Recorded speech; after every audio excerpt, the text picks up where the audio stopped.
Hi guys, welcome to our channel hello health. तो आज हम इस वीडियो में बात करेंगे प्रेगनेंसी के सेकंड मंथ के बारे में, यानी कि जो 4 से 8 वीक्स का समय होता है, इस दौरान हमारे शरीर में क्या क्या चेंजेस होते हैं, क्या क्या सिम्टम्स दिखते हैं, बच्चे का डेवलपमेंट कितना होता है, डाइट क्या क्या लेनी चाहिए और हमें क्या क्या सावधानियाँ रखनी चाहिए। लेकिन इसके पहले अगर आपने अभी तक हमारे चैनल को सब्सक्राइब नहीं किया है तो प्लीज़ सब्सक्राइब अवर चैनल। तो चलिए सिम्टम्स देखते हैं कि हम भी प्रेगनेंसी का जो सेकंड मंथ होता है, हम आपके शरीर में क्या क्या चेंजेस और सिम्टम्स हमें दिख सकते हैं। तो सांस लेने में दिक्कत सबसे बड़ी और इम्पॉर्टेंट बात हो जाती है ये पूरे प्रेगनेंसी टाइम के लिए, कि सांस लेने में दिक्कत होना शुरू हो जाती है स्टार्टिंग के मंथ से ही। ब्रेस्ट में टेंडरनेस फील होने लगती है, भूख नहीं लगती है, या तो किसी को बहुत ही ज़्यादा भूख की फील होती है कि हमें बहुत ज़्यादा भूख लग रही है, या फिर किसी को थोड़ी स्टार्टिंग के जो डेज होते हैं उनमें भूख नहीं लगती है। फिर होता है स्मेल एलर्जी, किसी चीज़ से आपको बहुत एलर्जी हो जाती है, किसी चीज़ की स्मेल आपको बिल्कुल पसंद नहीं आती है, या फिर कोई कोई चीज़ बहुत अच्छी लगती है, किसी स्मेल आपको बहुत पसंद आती है।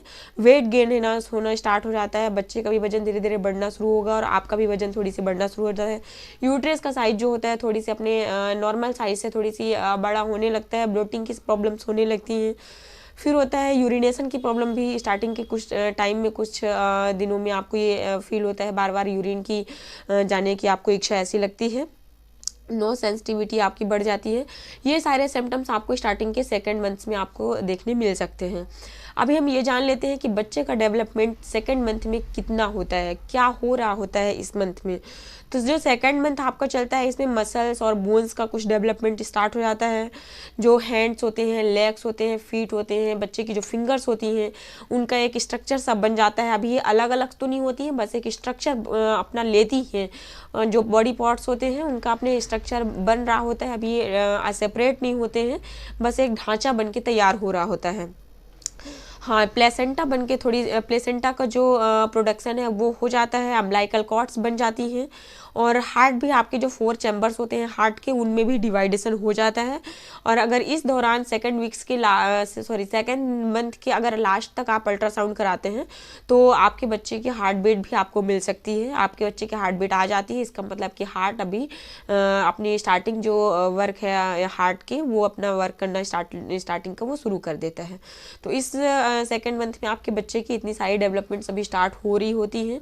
कुछ जैसे अम्बिलिकल कॉर्ड और प्लेसेंटा, हार्ट के कुछ वर्क्स ये हो भी जाते हैं, कंप्लीट हो जाते हैं, और अभी बाकी की जो पूरी प्रोसेस है वो सिर्फ एक स्ट्रक्चर में होती है, अभी कंप्लीट और सेपरेट नहीं होते हैं बॉडी पार्ट्स, अभी सबका ये प्रोडक्शन चल रहा होता है। अब हम ये देखते हैं कि बच्चे का साइज जो होता है सेकेंड मंथ में कितना होता है। सेकेंड मंथ के लास्ट तक यानी कि 8 वीक्स तक आपके बच्चे का साइज 7 से 14 mm तक हो जाता है, 7 से 14 mm होता है। अब हम देखते हैं कि जो सेकंड मंथ चल रहा था इस दौरान अपनी डाइट में क्या क्या शामिल कर सकते हैं। तो आपको सबसे पहले और मोस्ट इम्पॉर्टेंट थिंग्स, आपको जंक फूड को तो बिल्कुल अवॉइड करना चाहिए। सेकंड मंथ में ही नहीं बल्कि पूरी प्रेगनेंसी में आपको जंक फूड को तो अवॉइड करना है, कोल्ड ड्रिंक्स को अवॉइड करना है, बाहर का खाना जो भी है तला भुना हुआ और मसालेदार इन सबको बंद करना है, और हम हमेशा अपने भोजन में विटामिन, कैल्शियम, प्रोटीन्स और मिनरल्स इन सब से भरपूर जो भी हमें डाइट हो उसी को अपनी डाइट में शामिल करना चाहिए।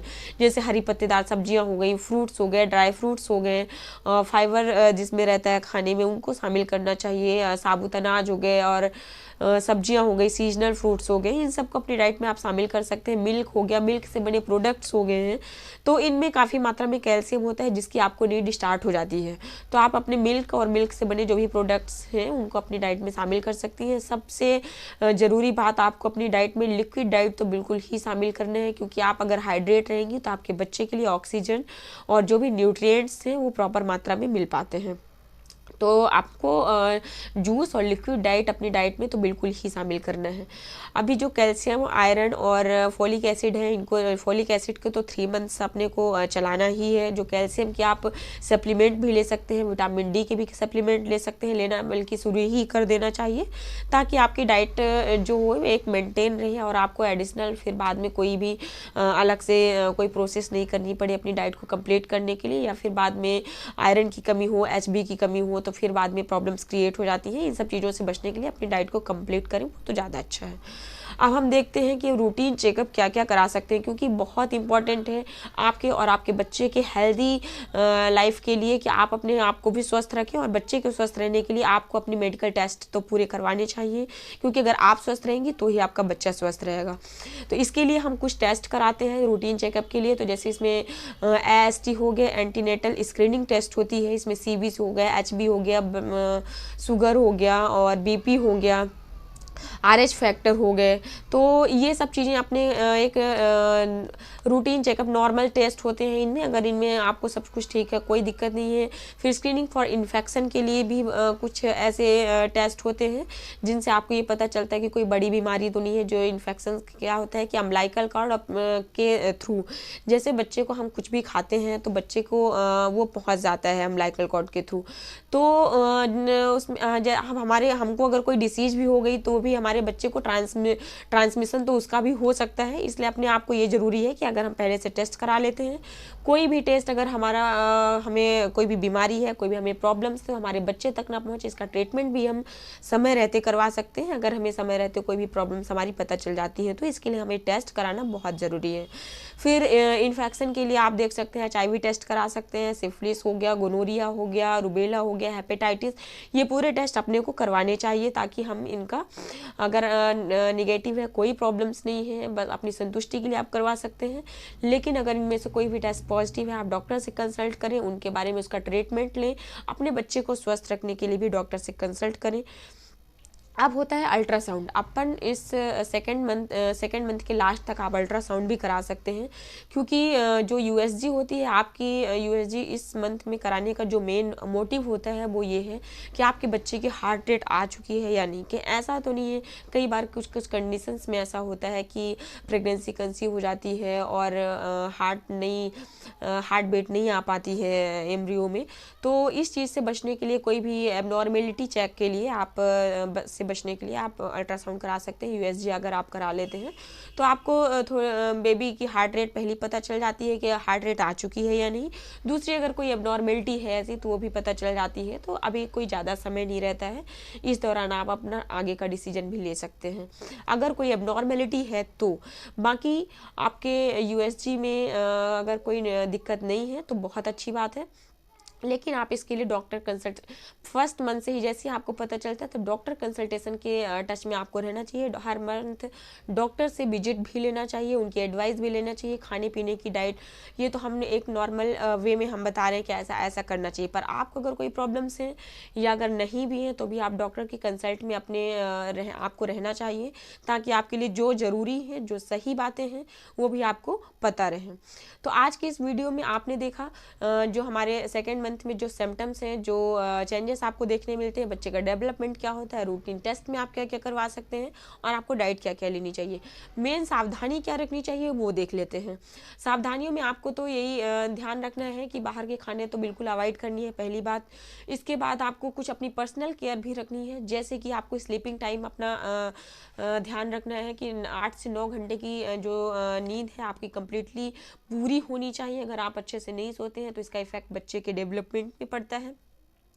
आपको डाइटिंग पे नहीं रहना है, आपको डाइट भरपूर लेनी है। अगर आप अच्छा खाएंगे, अच्छा पिएंगे और अच्छा सोचेंगे तो इसके पॉजिटिव इफेक्ट्स आपके बच्चे को मिलते हैं। आपको ढीले कपड़े पहनने हैं जिसमें आपको कंफर्टेबल लगे, बहुत टाइटनेस वाले कपड़े आपको नहीं पहनने हैं, हील नहीं पहननी है और पेट पर प्रेशर नहीं देना है। आपको हमेशा बाईं करवट पर ही लेटना है। लेफ्ट लेटरल पोजीशन जो होती है बहुत आइडल मानी जाती है प्रेगनेंसी के लिए, तो आपको बाईं करवट लेके ही सोना है, ना तो पेट केवल।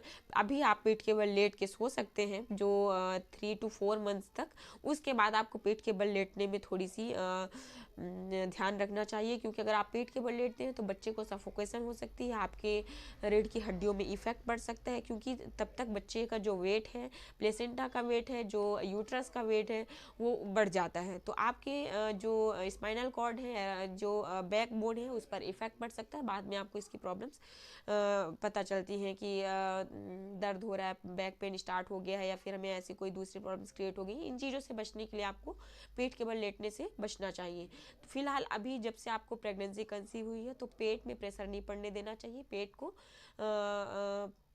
पेट के बल नहीं लेटना चाहिए। बाकी अभी आप पेट के बल लेट सकते हैं 3 से 4 मंथ के बाद, जो 3 से 4 महीने के बाद का समय, 4 महीने के बाद का समय है, उसमें आप पेट के बाल नहीं लेटना है। उसके बाद से सिगरेट, शराब, जो स्मोकिंग करते हैं पर्सन, उनको भी अभी नहीं करना चाहिए, छोड़ देना चाहिए, क्योंकि इसका भी निगेटिव इफेक्ट आपके बच्चे पर पड़ता है।